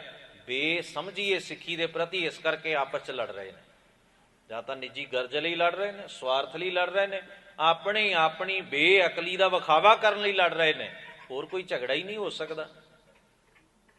ਇਸ ਕਰਕੇ ਸਤਿਗੁਰੂ ਸੱਚੇ ਪਾਤਸ਼ਾਹ ਮੁਬਾਰਕ ਬਾਣੀ ਦੇ ਅੰਦਰ ਜਦੋਂ ਇਹ ਖਿਆਲ ਪ੍ਰਗਟ ਕਰਦੇ ਨੇ ਵੀ ਮਨੁੱਖ ਆਪਣੇ ਬਣਾਏ ਜਾਲ ਵਿੱਚ ਉਲਝ ਗਿਆ। ਪਹਿਲਾਂ ਇਹਨੇ ਤਕਨੀਕ ਈਜਾਦ ਕੀਤੀ, ਹੁਣ ਉਹਨੂੰ ਪਰਮਾਨੈਂਟਲੀ ਕੋਈ ਪਰਫੈਕਟ ਗੱਲ ਏ, ਇਹ ਚੰਗੀ ਗੱਲ ਏ, ਹੁਣ ਸਾਰਾ ਜ਼ੋਰ ਉਹਨੂੰ ਚੰਗਿਆਂ ਬਣਾਉਣ ਉੱਤੇ ਲੱਗਿਆ ਹੋਇਆ। ਅਸਲ ਗੱਲ ਤਾਂ ਖੁੰਝੀ ਹੋਈ ਏ, ਅਸਲ ਵਿਸ਼ਾ ਤੇ ਪਾਸੇ ਰਹਿ ਗਿਆ। ਜਿਵੇਂ ਮੈਂ ਅਕਸਰ ਬੇਨਤੀ ਕਰਿਆ ਕਰਦਾ, ਗੁਰੂ ਮਹਾਰਾਜ ਨੇ ਨਾ ਸਾਨੂੰ ਇੱਕ ਸੰਗਤ ਦਾ ਸਿਧਾਂਤ ਦੇ ਕੇ ਆਖਿਆ ਸੀ, ਇੱਥੇ ਸੰਸਾਰ ਦੇ ਸਾਰੇ ਭਾਈਚਾਰੇ, ਕੋਈ ਕਿਸੇ ਮਜ਼ਹਬ ਨਾਲ ਸੰਬੰਧ ਰੱਖਦਾ ਹੋਵੇ, ਉਹਦੇ ਮਜ਼ਹਬ ਦਾ, ਜ਼ਾਤ ਦਾ, ਰੰਗ ਦਾ, ਨਸਲ ਦਾ ਕੋਈ ਭੇਦ, ਕਿਰਤ ਦਾ ਕੋਈ ਭੇਦ ਨਹੀਂ। ਇੱਥੇ ਸਾਰੇ ਇਕੱਠੇ ਬਹਿ ਕੇ ਗੁਰੂ ਦੇ ਗੁਣਾਂ ਦੀ, ਰੱਬ ਦੇ ਗੁਣਾਂ ਦੀ ਵਿਚਾਰ ਕਰਨਾ। ਤੁਸੀਂ ਅੰਦਾਜ਼ਾ ਲਾਓ, ਸਾਨੂੰ ਮਹਾਰਾਜ ਨੇ ਜਿਹੜੀ ਸੰਸਥਾ ਦਿੱਤੀ ਉਹ ਸੀ ਸੰਗਤ ਜੁੜਨ ਦੀ ਥਾਂ ਸੀ ਗੁਰਦੁਆਰਾ, ਜਿਹਨੂੰ ਅਸੀਂ ਧਰਮਸ਼ਾਲ ਕਹਿੰਦੇ ਰਹੇ ਹਾਂ ਪੁਰਾਣੇ ਸਮਿਆਂ ਦੇ ਅੰਦਰ। ਹੁਣ ਗੁਰੂ ਮਹਾਰਾਜ ਤਾਂ ਸਾਨੂੰ ਇਹ ਉਪਦੇਸ਼ ਦਿੰਦੇ ਸਨ ਵੀ ਗੁਰਦੁਆਰੇ ਦੇ ਵਿੱਚ ਬੈਠ ਕੇ, ਸਾਧ ਸੰਗਤ ਵਿੱਚ ਬੈਠ ਕੇ ਭਾਈਚਾਰਕ ਸਾਂਝ ਕਾਇਮ ਕਰਨੀ, ਆਪਣੇ ਦੁੱਖ ਸੁੱਖ ਸਾਂਝੇ ਰੱਖਣੇ ਤੇ ਅਕਾਲ ਪੁਰਖ ਦੀ ਗੁਣਾਂ ਦੀ ਦਾਤ ਆਪਣੇ ਮਨ ਅੰਦਰ ਟਿਕਾਉਣ ਲਈ ਗੁਰੂ ਦੇ ਉਪਦੇਸ਼ ਦੀ ਵਿਚਾਰ ਕਰਨੀ। ਹੁਣ ਤੁਸੀਂ ਅੰਦਾਜ਼ਾ ਲਾਓ ਵੀ ਗੁਰਦੁਆਰੇ ਵਿੱਚ ਪਤਾ ਕਿੰਨੇ ਕਿਸਮ ਦੀ ਸੰਗਤ ਆਉਂਦੀ ਹੈ। ਨਿਤਨੇਮ ਵਾਲੀ ਵੱਖਰੀ, ਸਿਮਰਨ ਵਾਲੀ ਵੱਖਰੀ, ਸੁਖਮਨੀ ਸਾਹਿਬ ਵਾਲੀ ਵੱਖਰੀ, ਕੀਰਤਨ ਵਾਲੀ ਵੱਖਰੀ, ਕਥਾ ਵਾਲੀ ਵੱਖਰੀ, ਔਰ ਅਰਦਾਸ ਵਾਲੀ ਵੱਖਰੀ ਤੇ ਲੰਗਰ ਵਾਲੀ ਵੱਖਰੀ। ਇੰਨੇ ਕਿਸਮ ਦੀ ਸੰਗਤ ਆਉਂਦੀ ਹੈ। ਫਿਰ ਝਗੜਾ ਇਹ ਹੈ ਵੀ ਇਹ ਗੁਰਦੁਆਰਾ ਕਿਹਨਾਂ ਦਾ ਹੈ। ਇਹ ਬੜਾ ਮਾਇਨੇ ਰੱਖਦੀ ਹੈ ਗੱਲ ਵੀ ਗੁਰਦੁਆਰਾ ਕਿਹਦਾ ਹੈ। ਇਹ ਗੁਰਦੁਆਰਾ ਮੇਰੀ ਬਰਾਦਰੀ ਦਾ ਤੇ ਮੈਂ ਜਾਵਾਂ, ਨਹੀਂ ਤੇ ਇੱਥੇ ਦੇ ਮਹਾਰਾਜ ਨੂੰ ਮੈਂ ਮੱਥਾ ਨਹੀਂ ਟੇਕ ਸਕਦਾ, ਕਿਉਂਕਿ ਮੇਰੀ ਬਰਾਦਰੀ ਦੇ ਗੁਰਦੁਆਰੇ ਵਿੱਚ ਨਹੀਂ ਹੈ। ਇਹ ਬੜੀ ਅਜੀਬ ਉਲਝਣ ਹੈ। ਹੁਣ ਜੇ ਐਸੇ ਮਾਹੌਲ ਨੂੰ ਤੁਸੀਂ ਧਾਰਮਿਕ ਜਾਂ ਗੁਰਮਤ ਦਾ ਮਾਹੌਲ ਆਖੋ ਤੇ ਬੜਾ ਵਿਚਿੱਤਰ ਲੱਗਦਾ, ਬੜਾ ਔਖਾ ਜਿਹਾ ਲੱਗਦਾ ਵੀ ਕਿਸ ਤਰ੍ਹਾਂ ਦਾ ਇਸ ਮਾਹੌਲ ਨੂੰ ਤੁਸੀਂ ਸਿੱਖੀ ਕਹਿ ਸਕਦੇ ਆ। ਨਹੀਂ, ਆਪਣੀ ਈਗੋ, ਆਪਣੀ ਹਉਮੈ ਦੀ ਲੜਾਈ ਲੜ ਰਿਹਾ ਬੰਦਾ, ਆਪਣੇ ਸਵਾਰਥ ਦੀ ਲੜਾਈ ਲੜ ਰਿਹਾ ਬੰਦਾ, ਆਪਣੇ ਧੜੇ ਬਣਾ ਕੇ ਲੜ ਰਿਹਾ। ਪਰ ਦੁਖਾਂ ਤੇ ਹੈ ਵੀ ਜਿਹੜਾ ਲੇਬਲ ਫੱਟਾ ਲਾਇਆ ਹੋਇਆ ਨਾ, ਉਹ ਧਰਮ ਤੇ ਸਿੱਖੀ ਦਾ ਲਾਇਆ ਹੋਇਆ, ਉਹ ਗੁਰੂ ਦਾ ਲਾਇਆ। ਤੇ ਲੋਕਾਂ ਨੂੰ ਲੱਗਦਾ ਵੇਖੋ ਗੁਰਸਿੱਖੀ ਨੂੰ ਮੰਨਣ ਵਾਲੇ ਲੜ ਰਹੇ ਨੇ। ਨਹੀਂ, ਗੁਰਸਿੱਖੀ ਦੇ ਨਾਂ ਤੇ ਲੜ ਰਹੇ ਨੇ, ਮੰਨਣ ਵਾਲੇ ਨਹੀਂ ਲੜ ਰਹੇ। ਫਰਕ ਇਹ ਹੈ। ਤੋ ਸ਼ੇਖ ਫਰੀਦ ਸਾਹਿਬ ਜੀ ਦੀ ਉਹ ਗੱਲ ਸਾਹਮਣੇ ਆ ਜਾਂਦੀ ਹੈ ਵੀ ਚਾਲੇ ਥੇ ਹਰ ਮਿਲਣ ਕੋ, ਬੀਚੇ ਅਟਕਿਓ ਚੀਤ। ਚੱਲੇ ਸੀ ਦੁਨੀਆ ਨੂੰ ਇਕੱਠਿਆਂ ਕਰਨ, ਆਪ ਹੀ ਇਕੱਠਾ ਬਹਿਣਾ ਭੁੱਲ ਗਏ। ਝੰਡਾ ਤੇ ਚੁੱਕਿਆ ਹੋਇਆ ਸੀ ਸਾਰੀ ਦੁਨੀਆ ਨੂੰ ਅਸੀਂ ਮਾਨਵਤਾ ਦਾ ਸੰਦੇਸ਼ ਦਿਆਂਗੇ, ਪ੍ਰੇਮ ਸ਼ਾਂਤੀ ਦਾ ਸੰਦੇਸ਼ ਦਿਆਂਗੇ। ਆਪਣੀ ਸ਼ਾਂਤੀ ਭੰਗ ਹੋ ਗਈ ਹੈ, ਆਪਣਾ ਅਮਰ ਚੈਨ ਹੀ ਖਤਰੇ 'ਚ ਪੈ ਗਿਆ, ਆਪਣੀ ਸਾਂਝੀਵਾਲਤਾ ਪਹਿਲੇ ਪੈਰ ਤੇ ਹੀ ਡਗਮਗਾ ਗਈ। ਦੁਨੀਆ ਨੂੰ ਕੀ ਖਾਕ ਦੱਸਣਗੇ? ਕੱਖ ਵੀ ਨਹੀਂ। ਹਰ ਇੱਕ ਨਾਲ ਇਵੇਂ ਹੀ ਹੋ ਰਿਹਾ ਸੰਸਾਰ ਅੰਦਰ। ਤੁਰਦੇ ਨੇ ਲੋਕ, ਪਹਿਲਾ ਕਦਮ ਪੁੱਟਦੇ ਨੇ ਸਿਆਣੇ ਪੁਰਖਾਂ ਦੇ ਆਖੇ ਦੇ ਉੱਤੇ, ਦੂਜੇ ਕਦਮ ਦੇ ਉੱਤੇ ਜਾ ਕੇ ਡਾਵਾਂਡੋਲ ਹੋ ਜਾਂਦੇ ਨੇ, ਕਿਉਂਕਿ ਆਪਣਾ ਹੰਕਾਰ ਤੇ ਸਵਾਰਥ ਫੇਰ ਅੱਗੇ ਆ ਕੇ ਖਲੋ ਜਾਂਦਾ। ਜਿਹੜੀ ਗੱਲ ਗੁਰਬਾਣੀ ਨੇ ਪਹਿਲੇ ਆਦਰਸ਼ ਵਿੱਚ ਸਮਝਾਈ ਸੀ, ਕਾਰਨ ਪਤਾ ਕੀ ਹੈ ਵੀ ਗੁਰਮਤ ਨੂੰ ਕਮਾਉਣ ਦੀ ਬਜਾਏ ਨਾ ਮਨੁੱਖ ਨੇ ਗੁਰਬਾਣੀ ਨੂੰ ਜੀਣ ਦੀ ਬਜਾਏ ਆਪਣੇ ਜੀਵਨ ਅੰਦਰ ਉਹਨੂੰ ਰਸਮ ਬਣਾ ਲਿਆ। ਇਸੇ ਕਰਕੇ ਸਾਰੀ ਮੁਸ਼ਕਿਲ ਹੈ ਸਿੱਖ ਦੇ ਜੀਵਨ ਅੰਦਰ। ਰਸਮ ਤੇ ਹੈ, ਭਰਪੂਰ ਰਸਮਾਂ ਨਿਭ ਰਹੀਆਂ ਨੇ ਹਰ ਜਗ੍ਹਾ ਦੇ ਉੱਤੇ ਗੁਰਬਾਣੀ ਦੇ ਸਨਮੁਖ, ਗੁਰਬਾਣੀ ਨੂੰ ਲੈ ਕੇ, ਪਰ ਗੁਰਬਾਣੀ ਨੂੰ ਜੀ ਨਹੀਂ ਸਕਿਆ ਬੰਦਾ। ਇਹਨਾਂ ਤਿਆਰ ਹੀ ਨਹੀਂ ਹੋ ਸਕਿਆ ਵੀ ਉਹ ਇਸ ਰਾਹ ਦੇ ਉੱਤੇ ਪੈਰ ਰੱਖ ਸਕੇ। ਉਹਦੇ 'ਚ ਇੰਨੀ ਤਾਕਤ ਹੀ ਨਹੀਂ ਰਹੀ। ਤੋ ਇਹਦਾ ਇੱਕੋ ਹੀ ਕਾਰਨ ਹੈ, ਗੁਰੂ ਮਹਾਰਾਜ ਨੇ ਸਭ ਤੋਂ ਪਹਿਲਾਂ ਸਿੱਖ ਦੀ ਮਾਨਸਿਕ ਔਰ ਆਤਮਿਕ ਤਿਆਰੀ ਕਰਵਾਈ ਸੀ ਸ਼ਬਦ ਦੇ ਨਾਲ, ਸੰਗਤ ਵਿੱਚ ਬਿਠਾਉਣਾ। ਤੁਸੀਂ ਭਾਈ ਲਹਿਣਾ ਜੀ ਦੇ ਜੀਵਨ ਦਾ ਮੁੱਢਲਾ ਹਾਲਾਤ ਪੜ੍ਹੋ। ਉਹਨਾਂ ਦੇ ਜੀਵਨ ਦੇ 3 ਹਿੱਸੇ ਨੇ। ਜੇ ਉਹਨਾਂ ਦੇ ਜੀਵਨ ਨੂੰ ਪੜ੍ਹਨਾ ਹੋਵੇ ਤੇ 3 ਹਿੱਸਿਆਂ 'ਚ ਵੰਡ ਕੇ ਪੜ੍ਹੀਦਾ। ਪਹਿਲਾਂ ਤਾਂ ਉਹਨਾਂ ਦੇ ਜਨਮ ਤੋਂ ਲੈ ਕੇ ਧੰਨ ਗੁਰੂ ਨਾਨਕ ਮਹਾਰਾਜ ਦੀ ਸ਼ਰਨ ਆਉਣ ਤੱਕ, ਭਾਈ ਲਹਿਣਾ ਜੀ ਜਦੋਂ ਤੋਂ ਜਨਮੇ ਤੇ ਗੁਰੂ ਨਾਨਕ ਮਹਾਰਾਜ ਦੀ ਸ਼ਰਨ ਆਏ, ਉਸ ਸਮੇਂ ਤੱਕ ਉਹਨਾਂ ਦੇ ਜੀਵਨ ਦਾ ਪਹਿਲਾ ਹਿੱਸਾ ਪੀਰੀਅਡ ਹੈ। ਉਹਨੂੰ ਵਾਚੋ ਵੀ ਉਹ ਜਨਮ ਤੋਂ ਲੈ ਕੇ ਉਹਨਾਂ ਨੂੰ ਕਿਹੜੇ ਸੰਸਕਾਰ ਮਿਲੇ, ਕਿਹੜਾ ਸੁਭਾਅ ਮਿਲਿਆ, ਕਿਵੇਂ ਉਹ ਰਸਮਾਂ ਰੀਤਾਂ ਨਿਭਾਉਂਦੇ ਸਨ, ਕਿਸ ਤਰ੍ਹਾਂ ਉਹ ਧਰਮ ਨੂੰ ਫੋਲੋ ਕਰਦੇ ਸਨ, ਜੀਂਦੇ ਸਨ, ਕੀ ਸੀ ਉਹਨਾਂ ਦੇ ਜੀਵਨ ਅੰਦਰ। ਫਿਰ ਦੂਜਾ ਹਿੱਸਾ ਹੈ ਉਹਨਾਂ ਦੇ ਜੀਵਨ ਦਾ, ਜਦੋਂ ਗੁਰੂ ਨਾਨਕ ਮਹਾਰਾਜ ਦੀ ਸ਼ਰਨ ਆ ਗਏ ਉਹ ਕਰਤਾਰਪੁਰ ਸਾਹਿਬ ਦੀ ਧਰਤੀ ਤੇ ਗੁਰਤਾ ਗੱਦੀ ਮਿਲਣ ਤੱਕ ਇਹ 7 ਸਾਲ ਦਾ ਵਕਫਾ, ਇਹ ਪੀਰੀਅਡ ਹੈ ਕਿ ਗੁਰੂ ਨਾਨਕ ਮਹਾਰਾਜ ਨੇ ਉਹਨਾਂ ਦੀ ਤਿਆਰੀ ਕਿਵੇਂ ਕਰਵਾਈ। ਗੁਰੂ ਨਾਨਕ ਸਾਹਿਬ ਨੇ ਉਹਨਾਂ ਦੀ ਤਿਆਰੀ ਕਿਵੇਂ ਕਰਵਾਈ ਵੀ ਉਹਨਾਂ ਦੇ ਜੀਵਨ ਅੰਦਰ ਸਿੱਖੀ ਗੁਰਮਤ ਦੇ ਧਰਮ ਦੇ ਅਸੂਲ ਕਿਸ ਕਦਰ ਉਹਨਾਂ ਦੇ ਜੀਵਨ 'ਚ ਟਿਕਾਏ ਔਰ ਉਹਦੀ ਕਿਵੇਂ ਪ੍ਰੈਕਟਿਸ ਹੋਈ ਹੈ, ਕਿਸ ਤਰੀਕੇ ਨਾਲ। ਅਸੀਂ ਤੇ ਸਾਖੀਆਂ ਸੁਣਦੇ ਆ ਨਾ ਗੁਰੂ ਅੰਗਦ ਸਾਹਿਬ ਮਹਾਰਾਜ ਦੇ ਜੀਵਨ ਦੀਆਂ, ਭਾਈ ਲਹਿਣਾ ਜੀ ਦੇ ਜੀਵਨ ਦੀਆਂ।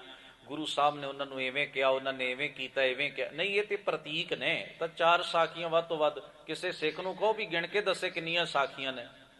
ਕੋਈ 7 ਗਿਣੇਗਾ, ਕੋਈ 8 ਗਿਣੇਗਾ, ਕੋਈ 10 ਗਿਣੇਗਾ। ਇਹ 7 ਸਾਲਾਂ ਦੇ ਵਿੱਚ ਤੁਸੀਂ 15 ਤੋਂ ਵੱਧ ਸਾਖੀਆਂ ਨਹੀਂ ਗਿਣ ਸਕਦੇ। ਬਸ 15 ਕੁ ਗੱਲਾਂ ਸਾਨੂੰ ਯਾਦ ਨੇ ਵੀ ਗੁਰੂ ਸਾਹਿਬ ਨੇ ਇਵੇਂ ਕਿਹਾ ਸੀ ਤੇ ਭਾਈ ਲਹਿਣੇ ਨੇ ਇਵੇਂ ਕੀਤਾ। ਗੁਰੂ ਸਾਹਿਬ ਨੇ ਆਹ ਆਗਿਆ ਕੀਤੀ, ਭਾਈ ਲਹਿਣੇ ਨੇ ਇਹ ਆਗਿਆ ਮੰਨ ਲਈ। ਇਹ 15 ਕੁ ਗੱਲਾਂ ਤਾਂ ਇਤਿਹਾਸਕਾਰਾਂ ਨੇ ਲਿਖੀਆਂ ਨੇ। ਇਹ ਤੇ ਇੱਕ ਪ੍ਰਤੀਕ, ਇੱਕ ਸਿੰਬਲ ਹੈ ਵੀ ਭਾਈ ਲਹਿਣੇ ਨੂੰ ਗੁਰੂ ਨਾਨਕ ਮਹਾਰਾਜ ਜਿਹੜੀ ਆਗਿਆ ਕਰਦੇ ਸਨ, ਉਹ ਆਗਿਆ ਭਾਈ ਲਹਿਣਾ ਜੀ 7 ਬਚਨ ਕਹਿ ਕੇ ਮੰਨ ਲੈਂਦੇ ਸਨ। ਬਸ ਇੰਨਾ ਹੀ, ਇਹ ਸਿੰਬਲ ਚੋਂ ਇੰਨੀ ਕੀ ਗੱਲ ਸਮਝ ਆਏਗੀ ਸਾਖੀ ਵਿੱਚੋਂ। ਪਰ ਇੱਕ ਗੱਲ ਤੇ ਤੈਅ ਹੋ ਗਈ ਵੀ ਗੁਰੂ ਸਾਹਿਬ ਕਿਵੇਂ ਤਿਆਰੀ ਕਰਵਾ ਰਹੇ ਸਨ ਭਾਈ ਲਹਿਣਾ ਜੀ, ਮਾਨਸਿਕ ਤੌਰ ਤੇ ਵੀ, ਆਤਮਿਕ ਤੌਰ ਤੇ ਵੀ। ਇਸ ਤਿਆਰੀ ਤੋਂ ਬਾਅਦ ਉਹਨਾਂ ਦੀ ਜ਼ਿੰਦਗੀ ਦਾ ਤੀਸਰਾ ਹਿੱਸਾ ਹੈ ਧੰਨ ਗੁਰੂ ਨਾਨਕ ਮਹਾਰਾਜ ਜਦੋਂ ਉਹਨਾਂ ਨੂੰ ਆਪਣੀ ਜਗ੍ਹਾ ਬਿਠਾਉਂਦੇ ਨੇ, ਜਦੋਂ ਉਹਨਾਂ ਨੂੰ ਗੁਰਤਾ ਗੱਦੀ ਦੀ ਦਾਤ ਬਖਸ਼ਦੇ ਨੇ। ਜੋ ਤੋਹਾ ਜੁਗਤ ਸਾਏ ਸ਼ਹਿ ਕਾਇਆ ਫੇਰ ਪਲਟੀ ਹੈ। ਫਿਰ ਉੱਥੇ ਜਾ ਕੇ ਆਖਦੇ ਨੇ ਭਾਈ ਸੱਤਾ ਤੇ ਬਲਵੰਡ ਜੀ, ਕਹਿੰਦੇ ਨੇ ਗੁਰੂ ਨਾਨਕ ਮਹਾਰਾਜ ਸ਼ਹਿ ਖਸਮ ਨੇ ਆਪਣਾ ਆਪ ਗੁਰੂ ਅੰਗਦ ਵਿੱਚ ਟਿਕਾ ਦਿੱਤਾ। ਦੋਵਾਂ 'ਚ ਫਰਕ ਕੋਈ ਨਹੀਂ, ਭੇਦ ਕੋਈ ਨਹੀਂ। ਇਹ ਫਰਕ ਤੇ ਇਹ ਭੇਦ ਕਿਉਂ ਨਹੀਂ? ਕਿਉਂਕਿ ਜਿਹੜੀ 7 ਸਾਲ ਦੀ ਮਾਨਸਿਕ ਆਤਮਿਕ ਤਿਆਰੀ ਹੈ, ਇੱਕ ਸਿੱਖ ਨੂੰ ਇਹ ਸੁਭਾਗ ਮਿਲ ਗਿਆ ਗੁਰੂ ਦੇ ਹੁਕਮ ਨੂੰ ਮੰਨ ਕੇ ਵੀ ਗੁਰੂ ਨੇ ਉਹਨੂੰ ਆਪਣਾ ਹੀ ਰੂਪ ਕਰਾਰ ਦੇ ਦਿੱਤਾ ਵੀ ਇਹਦੇ ਤੇ ਮੇਰੇ 'ਚ ਹੁਣ ਫਰਕ ਕੋਈ ਨਹੀਂ ਰਹਿ ਗਿਆ। ਕਿਉਂਕਿ ਜੋ ਮੈਂ ਸੋਚਦਾ ਹੁਣ ਇਹ ਸੋਚਦਾ, ਜੋ ਮੈਂ ਚਾਹੁੰਦਾ ਇਹ, ਕਿਉਂਕਿ ਸਾਡੇ ਖਿਆਲ ਮਿਲ ਗਏ ਨੇ, ਸਾਡਾ ਵਿਚਾਰ ਮਿਲ ਗਿਆ, ਸਾਡਾ ਰਸਤਾ ਇੱਕ ਹੈ, ਸਾਡਾ ਪੰਧ ਇੱਕ ਹੈ, ਸਾਡੀ ਮੰਜ਼ਿਲ ਇੱਕ ਹੈ। ਸਭ ਕੁਝ ਏਕਤਾ ਦੇ ਸੂਤਰ 'ਚ ਪਰੋਇਆ ਗਿਆ, ਵਖਰੇਵਾਂ ਹੀ ਕੋਈ ਨਹੀਂ ਰਹਿ ਗਿਆ। ਇਹ ਫਰਕ ਹੈ। ਇਹਨੂੰ ਕਹਿੰਦੇ ਨੇ ਸਿੱਖੀ ਨੂੰ ਅਸੈਪਟ ਕਰਨਾ। ਇਹਦਾ ਮਤਲਬ ਇਹ ਨਹੀਂ ਵੀ ਕੇਵਲ ਤਨ ਦਾ ਵੇਸ ਬਦਲ ਲਿਆ, ਕੇਵਲ ਰਸਮਾਂ ਨਿਭਾ ਲਈਆਂ ਤੇ ਮੈਂ ਜੀ ਗੁਰੂ ਵਰਗਾ ਹੋ ਗਿਆ ਤੇ ਗੁਰੂ ਹੁਣ ਮੇਰਾ। ਇਹਦਾ ਕੋਈ ਮਤਲਬ ਨਹੀਂ। ਇਹ ਤਾਂ ਸੰਸਾਰ ਲੋਕ ਰੀਤੀ ਹੈ, ਇੱਕ ਨਿਭਦੀ ਜਾਏਗੀ, ਸਦੀਆਂ ਤੱਕ ਨਿਭਦੀ ਆਈ ਹੈ, ਨਿਭਦੀ ਰਹਿਣੀ ਹੈ। ਪਰ ਮਹਾਰਾਜ ਦਾ ਜੋ ਅਸਲ ਭਾਵ ਹੈ ਧਰਮ ਦਾ, ਜੋ ਸਚਾਈ ਹੈ ਗੁਰਮਤ ਦੀ, ਉਹ ਇਹ ਹੈ ਵੀ ਸਿੱਖ ਨੇ ਆਪਣੇ ਆਪ ਨੂੰ ਗੁਰੂ ਮੁਤਾਬਕ ਢਾਲਣਾ ਹੈ, ਆਪਣੇ ਆਪ ਨੂੰ ਇਸ ਕਦਰ ਪਿਘਲਾ ਲੈਣਾ ਵੀ ਉਹ ਗੁਰਮਤ ਦੇ ਇਸ ਦਾਇਰੇ ਦੇ ਵਿੱਚ ਫਿੱਟ ਆ ਜਾਏ। ਵੱਖਰੀ ਹੋਂ ਨਹੀਂ, ਵੱਖਰੀ ਮਤ ਨਹੀਂ। ਆਪਣੇ ਮਨ ਦੇ ਖਿਆਲਾਂ ਤੇ, ਆਪਣੇ ਬਚਨਾਂ ਤੇ, ਆਪਣੇ ਕਰਮਾਂ ਤੇ ਕਾਬੂ ਪਾ ਲੈਣਾ। ਮਨ ਕਰਕੇ, ਬਚਨ ਕਰਕੇ, ਕਰਮ ਕਰਕੇ ਗੁਰੂ ਮੁਤਾਬਕ ਹੋ ਜਾਣਾ। ਇਸੇ ਨੂੰ ਕਹੇ ਗੁਰੂ ਸਿੱਖ, ਸਿੱਖ ਗੁਰੂ ਹੈ, ਏਕੋ ਗੁਰ ਉਪਦੇਸ਼ ਚਲਾਏ। ਸੋ ਇਹ ਜੋ ਸਿਧਾਂਤ ਹੈ ਨਾ ਧੰਨ ਗੁਰੂ ਗ੍ਰੰਥ ਸਾਹਿਬ ਮਹਾਰਾਜ ਦੀ ਬਾਣੀ ਦਾ, ਇਸ ਮਾਨਸਿਕ ਔਰ ਆਤਮਿਕ ਤਿਆਰੀ ਤੋਂ ਬਿਨਾਂ ਜਿਹੜੇ ਸਤਿਗੁਰਾਂ ਨੇ ਜ਼ਿੰਮੇ ਲਾਏ ਨੇ ਨਾ ਸਾਡੇ ਕੰਮ ਵੀ ਆਹ ਕਰਨੇ ਨੇ ਸਿੱਖ ਨੇ, ਉਹ ਹੋ ਹੀ ਨਹੀਂ ਸਕਦੇ। ਉਹ ਨਹੀਂ ਹੋ ਸਕਦੇ। ਨਾ ਤਾਂ ਉਹ ਮੀਟਿੰਗਾਂ ਕਰਕੇ ਹੋ ਸਕਦੇ ਨੇ, ਨਾ ਲੱਖਾਂ ਦੇ ਇਕੱਠ ਕਰਕੇ ਉਹ ਕੰਮ ਸਿਰੇ ਚੜ੍ਹ, ਕਿਉਂਕਿ ਤਿਆਰੀ ਹੈ ਨਹੀਂ। ਇਕੱਠ ਕਿੰਨਾ ਕੁ ਕਰ ਲਓਗੇ? ਜੇ ਕਰ ਵੀ ਲਓਗੇ ਤੇ ਲਾਭ ਕੀ ਨਿਕਲ ਆਏਗਾ? ਸੋ ਅੱਜ ਤੱਕ ਸਾਡਾ ਸਮਾਜ ਜਿਹੜਾ ਨਾ ਵੱਡੇ ਇਕੱਠ ਕਰਕੇ ਕੰਮ ਸਾਰਨਾ ਚਾਹੁੰਦਾ, ਸਰਦਾ ਫਿਰ ਵੀ ਨਹੀਂ। ਤੁਸੀਂ ਵੇਖਿਆ ਹੀ ਹੈ ਉਹ ਬਹੁਤ ਉੱਚੇ ਨਾਰੇ ਔਰ ਪਲੈਨਿੰਗਾਂ ਬਣਾ ਕੇ ਕਰਨ। ਕਿਉਂ ਨਹੀਂ ਹੁੰਦੇ? ਕੋਈ ਵੀ ਕੰਮ ਸਿਰੇ ਕਿਉਂ ਨਹੀਂ ਚੜ੍ਹਦਾ? ਕਿਉਂਕਿ ਪਲੈਨਿੰਗ ਕਰਨ ਵਾਲਾ ਖੁਦ ਵੀ ਤਿਆਰ ਨਹੀਂ ਹੈ। ਤਾਂ ਪਲੈਨਿੰਗ ਕੀ ਕਰੇਗੀ? ਪਲੈਨਿੰਗ ਤਾਂ ਜਿਹਦੇ ਤੋਂ ਮਰਜ਼ੀ ਕਰਾ ਲਓ, ਬਹੁਤ ਵੱਡੀ ਹੋ ਸਕਦੀ ਹੈ। ਪਰ ਗੁੰਝਲ ਇੱਥੇ ਹੈ, ਜਦੋਂ ਬੰਦਾ ਪਹਿਲਾ ਪੈਰ ਪੁੱਟਦਾ ਹੈ, ਉਹਦੀ ਹਉਮੈ ਸਭ ਤੋਂ ਪਹਿਲਾਂ ਉਹਨੂੰ ਠੇਡਾ ਲਾਉਂਦੀ ਹੈ, ਉਹਦਾ ਸਵਾਰਥ ਉਹਨੂੰ ਸਭ ਤੋਂ ਪਹਿਲਾਂ ਸੁੱਟਦਾ ਹੈ। ਉਹ ਆਪਣੇ ਅੰਦਰੋਂ ਹੀ ਇੰਨਾ ਕਮਜ਼ੋਰ ਹੁੰਦਾ ਹੈ ਕਿ ਜਦੋਂ ਉਸ ਰਾਹ ਤੇ ਪੈਰ ਪਾਉਂਦਾ ਤੇ ਡੋਲ ਜਾਂਦਾ ਹੈ, ਉੱਥੇ ਹੀ ਸਾਥ ਛੱਡ ਜਾਂਦਾ। ਮਗਰਲੇ ਲੋਕ ਵੇਖਦੇ ਰਹਿੰਦੇ ਨੇ। ਸਤਿਗੁਰੂ ਗੁਰੂ ਗ੍ਰੰਥ ਸਾਹਿਬ ਮਹਾਰਾਜ ਜੀ ਇਸੇ ਕਰਕੇ ਫਰਮਾਉਂਦੇ ਨੇ, ਸਤ ਸੰਗੀ ਦਾ ਮਤਲਬ ਹੀ ਹੈ ਜਿਹੜਾ ਆਪਣੇ ਆਪ ਨੂੰ ਇਸ ਚੀਜ਼ ਲਈ ਤਿਆਰ ਕਰ ਦਿੰਦਾ, ਪੂਰਨ ਰੂਪ ਵਿੱਚ ਢਲ ਜਾਂਦਾ ਜਿਹੜਾ ਇਸ ਰਾਹ ਦੇ ਉੱਤੇ, ਉਹਨੂੰ ਸਤ ਸੰਗੀ ਕਹੇ ਗੁਰਮਤਿ। ਸਤ ਸੰਗ ਦਾ ਮਤਲਬ ਹੈ ਜਿਹੜਾ ਇਸ ਮੁਸ਼ੱਕਤ ਵਿੱਚ ਲੱਗਿਆ ਹੋਇਆ ਹੈ। ਅਸੀਂ ਸਤ ਸੰਗ ਦਾ ਮਤਲਬ ਵੀ ਭੀੜ ਕਰ ਲਿਆ, ਵੀ ਬਹੁਤੀ ਭੀੜ ਹੈ ਜੀ, ਬੜੀ ਸੰਗਤ ਸੀ, ਬੜਾ ਉੱਥੇ ਧਰਮ ਪ੍ਰਚਾਰ ਸੀ। ਕੱਖ ਨਹੀਂ ਹੈ, ਖਿਮਾ ਕਰਨਾ, ਐਂਟਰਟੇਨਮੈਂਟ ਹੈ, ਮਨ ਪਰਚਾਵਾ ਹੈ ਵੀ ਚਲੋ ਚੱਲਦੇ ਹਾਂ, ਘੜੀ ਠੀਕ ਠਾਕ ਮਾਹੌਲ ਹੈ, ਬਸ ਇੱਥੋਂ ਤੱਕ ਇਹ ਗੱਲ। ਤਿਆਰੀ ਵਾਲੀ ਗੱਲ ਨਹੀਂ ਹੈ ਜਿਹੋ ਜੀ ਗੁਰੂ ਸਾਹਿਬ ਚਾਹੁੰਦੇ ਨੇ। ਤੋ ਧੰਨ ਗੁਰੂ ਅਰਜਨ ਸਾਹਿਬ ਮਹਾਰਾਜ ਕਹਿੰਦੇ, ਲੋਕ ਧਰਮ ਦੇ ਨਾਂ ਤੇ ਰਸਮਾਂ ਸ਼ੁਰੂ ਕਰਦੇ ਨੇ, ਨਿਭਾਉਂਦੇ ਨੇ, ਕਰਮ ਕਰਦੇ ਨੇ ਰੱਬ ਦੀ ਪ੍ਰਾਪਤੀ ਲਈ, ਸੱਚ ਦਾ ਰੂਪ ਹੋਣ ਲਈ। ਉਹਨਾਂ ਕਰਮ ਕਾਂਡਾਂ ਦੇ ਮਾਇਆ ਜਾਲ ਵਿੱਚ ਹੀ ਫਸੇ ਰਹਿੰਦੇ ਨੇ, ਉਹਦੇ ਵਿੱਚੋਂ ਬਾਹਰ ਹੀ ਨਹੀਂ ਨਿਕਲਦੇ, ਬਾਹਰ ਝਾਕਦੇ ਹੀ ਨਹੀਂ। ਅਸਲ ਵਿੱਚ ਉਹਨਾਂ ਨੂੰ ਲੱਗਦਾ ਇਹੋ ਹੀ ਧਰਮ ਹੈ ਜਿਹੜਾ ਅਸੀਂ ਕਮਾ ਲਿਆ, ਇਹੋ ਹੀ ਧਰਮ ਹੈ, ਸਭ ਕੁਝ ਇਹੋ ਹੀ ਹੈ। ਤੋ ਲੋਕ ਝਗੜ ਪੈਂਦੇ ਨੇ। ਗੁਰੂ ਗ੍ਰੰਥ ਸਾਹਿਬ ਮਹਾਰਾਜ ਦਾ ਪਾਠ ਆਰੰਭ ਕਰਨ ਤੋਂ ਪਹਿਲਾਂ ਕਹਿੰਦੇ ਜੋਤ ਜਗਾਓ, ਨਹੀਂ ਤੇ ਪਾਠ ਨਹੀਂ ਹੋ ਸਕਦਾ। ਦੱਸੋ ਵੀ ਜੋਤ ਦਾ ਪਾਠ ਨਾਲ ਕਿ ਤੁਸੀਂ ਪਾਠ ਕਰੋ, ਪਾਠ ਸੁਣੋ, ਪਾਠ ਦਾ ਆਨੰਦ ਲਓ? ਨਹੀਂ, ਝਗੜਾ ਹੈ। ਪਾਣੀ ਦਾ ਘੜਾ ਕਿੱਥੇ ਹੈ? ਇਹਦੇ ਉੱਪਰ ਰੱਖਿਆ ਹੋਇਆ ਨਾਰੀਅਲ ਕਿੱਥੇ ਹੈ? ਅਜੀਬ ਗੱਲ ਹੈ ਵੀ ਇਹਦਾ ਗੁਰੂ ਨਾਲ ਕੀ ਸੰਬੰਧ ਹੈ? ਗੁਰੂ ਸ਼੍ਰੋਮਣੀ ਹੈ ਕਿ ਇਹ ਚੀਜ਼ ਪਰ ਕੌਣ ਸਮਝਾਏ ਜੀ? ਕਿਉਂਕਿ ਕਰਮ ਕਾਂਡ ਕਰਾਂਗੇ ਤਾਂ ਅੱਗੇ ਤੁਰਾਂਗੇ, ਨਹੀਂ ਤੇ ਨਹੀਂ ਤੁਰਾਂਗੇ। ਉਲਝਣ ਹੈ ਜੀਵਨ ਅੰਦਰ। ਪੁੱਛੋ ਕਿਉਂ ਰੱਖਣਾ ਹੈ, ਕਿਉਂ ਕਰਨਾ ਹੈ? ਕਹਿੰਦੇ ਜੀ ਸਭ ਰੱਖਦੇ ਨੇ, ਅਸੀਂ ਵੀ ਰੱਖਾਂਗੇ। ਤਾਂ ਇਹਦਾ ਮਤਲਬ ਗੁਰੂ ਨਾਲ ਕੋਈ ਸੰਬੰਧ ਨਹੀਂ, ਲੋਕਾਂ ਨਾਲ ਸੰਬੰਧ। ਲੋਕ ਕੀ ਕਰਦੇ ਨੇ, ਅਸੀਂ ਵੀ ਕਰਾਂਗੇ। ਅਗਰ ਲੋਕ ਛੱਡ ਦੇਣਗੇ ਤਾਂ ਆਪਾਂ ਵੀ ਛੱਡ ਦਿਆਂਗੇ, ਕੀ ਫਰਕ ਪੈਂਦਾ? ਤਾਂ ਇੰਨੀ ਕੀ ਸੋਝੀਏ ਆਮ ਇਨਸਾਨ ਦੇ ਅੰਦਰ ਧਰਮ ਦੇ ਪ੍ਰਤੀ, ਇੰਨੀ ਕੀ ਸੋਝੀ ਹੈ, ਅਵੇਅਰਨੈਸ ਹੈ ਵੀ ਲੋਕ ਕਰਦੇ, ਸਾਰੇ ਕਰਦੇ ਨੇ ਜੀ, ਮੈਂ ਕਿਉਂ ਨਾ ਕਰਾਂ? ਜੇ ਸਾਰੇ ਛੱਡ ਦੇਣਗੇ ਤੇ ਮੈਂ ਵੀ ਛੱਡ ਦਿਆਂਗਾ। ਤੋ ਕਿਹਦੇ ਹਿਸਾਬ ਨਾਲ ਚੱਲ ਰਿਹਾ? ਤੁਸੀਂ ਅੰਦਾਜ਼ਾ ਲਾਓ ਵੀ ਬੰਦਾ ਕਿਹਦੇ ਮੁਤਾਬਕ ਚੱਲ ਰਿਹਾ। ਲੋਕ ਕਰਦੇ ਨੇ, ਮੈਂ ਕਰ ਰਿਹਾ, ਲੋਕ ਨਹੀਂ ਕਰਨਗੇ, ਮੈਂ ਵੀ ਨਹੀਂ ਕਰਾਂਗਾ, ਕਿਉਂਕਿ ਮੈਂ ਕਿਤੇ ਇਕੱਲਾ ਨਾ ਰਹਿ ਜਾਵਾਂ। ਇਹ ਨਾ ਹੋਵੇ ਲੋਕ ਸਾਰੇ ਇੱਕੋ ਕੰਮ ਕਰ ਰਹੇ ਨੇ, ਮੈਂ ਵੱਖਰਾ ਕਿਉਂ ਕਰਾਂ? ਉਲਝਣ ਹੀ ਇੱਥੇ। ਤੋ ਸਤਿਗੁਰੂ ਗੁਰੂ ਗ੍ਰੰਥ ਸਾਹਿਬ ਮਹਾਰਾਜ ਨੇ ਇੱਕ ਗੱਲ ਪਹਿਲਾਂ ਹੀ ਸਮਝਾਈ ਸੀ, ਕਬੀਰ ਜੇ ਮਾਰਗ ਪੰਡਿਤ ਗਏ ਪਾਸ਼ੈ ਪਰੀ, ਬਹੀਰ ਕਵਕਟ ਘਾਟੀ ਰਾਮ ਕੀ ਤੈਂ ਚੜ ਰਿਓ ਕਬੀਰ। ਇੱਕ ਸੱਜਣ ਨੇ ਕਰਮਕਾਂਡ ਸ਼ਬਦ ਦਾ ਮਤਲਬ ਸਮਝਾਉਂਦਿਆਂ ਇੱਕ ਗਾਥਾ ਲਿਖੀ ਹੈ। ਉਹ ਕਹਿੰਦਾ, ਨਿੱਕਾ ਜਿਹਾ ਪਿੱਪਲ ਸੀ, ਇੱਕ ਵਿਅਕਤੀ ਰੋਜ਼ ਉਹਦੀਆਂ ਜੜ੍ਹਾਂ ਨੂੰ ਪਾਣੀ ਪਾਉਂਦਾ ਵੀ ਪਲ ਜਾਏ, ਵੱਡਾ ਹੋ ਜਾਏ। ਉਹਨੂੰ ਪਾਣੀ ਦੀ ਲੋੜ ਸੀ, ਪਾਣੀ ਪਾ ਕੇ ਆਉਣਾ। ਉਹਦੇ ਵੱਲ ਕੋਈ ਦੇਖਦਾ ਰਿਹਾ।